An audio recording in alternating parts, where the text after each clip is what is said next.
Hai, Assalamualaikum dan salam sejahtera bersama dengan saya Cikgu Jamali. Hari ini saya hendak mengajar anda bagaimana caranya untuk buat matching game melalui My View Board ataupun dalam bahasa Melayu cari pasangan. Matching board ni, matching game ni macam inilah permainan dia. Okey, kita pergi present mode dulu. Okey, tunjuk macam inilah kita mencari kan mana satu yang betul. Kalau salah kita tutuplah balik kan. Jadi murid-murid tu tak tahulah. Okey, contoh ambil ni, betul ke?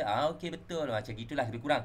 Okey, macam mana nak buat permainan ni nampak menarik? Okey, ataupun nak buat permainan ni? Okey, begini caranya. Mula-mula sekali kita pergi cari dekat new page. Okey, pergi dekat new page, tekan new page ni.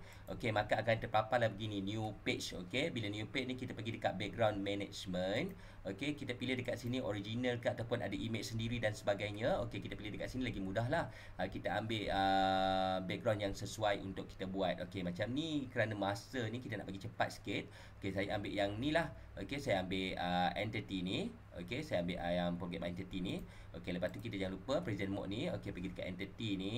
Okey, maka akan terpaparlah macam gini. Okey, entity. Okey, lepas tu macam mana nak masukkan gambar-gambar tersebut? Kita boleh pergi dekat embed browser. Okey, kita cari dekat embed browser ni. Contohnya dekat sini. Okey, saya nak cari cari berenang lah. Kita cari berlari lah. Berlari kartun. Okey, kita pun type berlari kartun. Okey, kita cari gambar berlari kartun kat sini. Kita ambil video pula. Image pergi dekat image ni kita cari gambar orang berlari. Ada ke tak ada gambar orang berlari? Okey, mana gambar yang menarik untuk letak dekat situ agak funny lah untuk budak tengok. Okey, kita ambil lah gambar berlari. Contohnya gambar ni. Okey, kita ambil, kita pun tarik. Tapi gambar ni tak cantik tau sebab dekat belakang dia ni ada macam watermark. Okey, kita ambil gambar yang tak ada watermark lah. Okey, yang tak ada watermark dekat belakang dia. Kita nak ambil gambar rabbit ni pun boleh berlari sebenarnya. Tapi budak-budak takut nanti dia buat ayat rabbit pula berlari kan. Jadi kita ambil gambar orang berlari. Okey, contohnya ambil gambar ni ke. Okey, kita pergi dekat sini.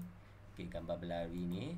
Okey, lepas tu kita tutup, kita buang berlari. Macam mana cara nak buang dia? Kita pergi dekat sini, remove background. Maka background ni akan kita pergi ketik background mana yang kita nak buang. Okey, dia akan buang lah. Sorry. Okey, undur. Okey, kita nak buang ni sebenarnya. Okey, dia boleh buang tak?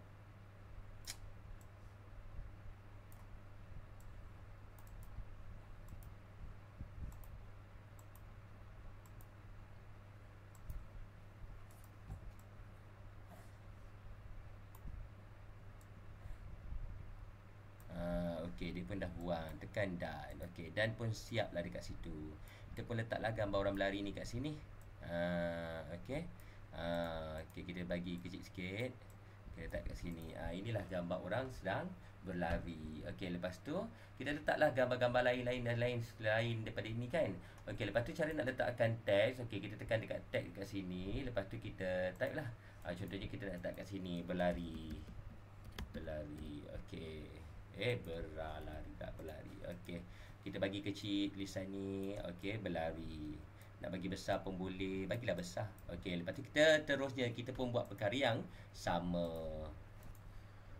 Okey, setelah diisi semuanya dengan gambar dan juga perkataan, maka sekarang tiba masanya untuk kita masukkan kotak untuk menutupnya. Okey. Saya ambil dekat sini merah lah. Okey, saya ambil merah ni.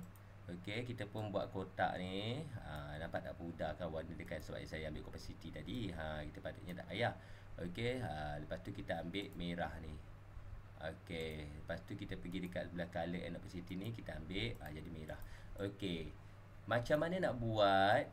Okey, ini merupakan kotaknya. Okey, jangan lupa tekan panah ni untuk kita ubah dia kalau kita rasa kurang besar. Okey, macam mana kita nak buatkan ia menjadi blink? Sekejap ada, sekejap tak ada. Okey, kita pergi dekat titik 3 kat atas ni. Lepas tu pergi dekat animation. Kita pergi fade in, fade out. Cuma dekat sini fade in dia akan pergi dekat nombor 1 kan, nombor 2. Jadi kalau macam ini pemandangan dia, bila kita tekan dekat present ni, dia akan macam gini tau. Dia tak tertutup. Jadi ia bermasalah untuk kita sebab jawapan murid dah tahu. Jadi macam mana kita nak ubah benda ni? Okey, kita pergi dekat tempat tadi. Okey, tengok 3 titik ni dekat animation. Nampak tak dekat sini swap order? Okey, swap order maksud dia 2 1. Fade in dulu, fade out dulu baru fade in. Okey, jadi pandangan dia akan jadi macam ni. Okey, dia akan tertutup dulu. Okey, lepas tu baru dia buka. Tutup. Kalau salah buka. Macam tu. Okey, jadi ini merupakan paparan yang kita mahulah. Jadi macam mana nak buatkan banyak kotak dekat sini? Kita klik kotak tersebut, kita pergi drag to copy macam tadi kita buat teks. Okey, ataupun okey, kita pun tariklah satu, tarik pergi sebelah sini. Jadi dia akan sama besarlah dekat situ. Okey, dia sama besar. Okey, dan kita buatlah sampailah habis. Tada! Maka siaplah permainan matching game kita. Nak try prison mode? Okey, tekan. Salah. Tutup balik. Okey, ambil ni. Salah. Tutup balik dua-dua. Jadi murid tu akan sentiasa mencari untuk mencari jawapan yang sebenar. Nak lebih mencabar? Buatlah banyak kotak lain. Okey, sampai jumpa lagi. Bye-bye. Semoga ia bermanfaat untuk anda semua.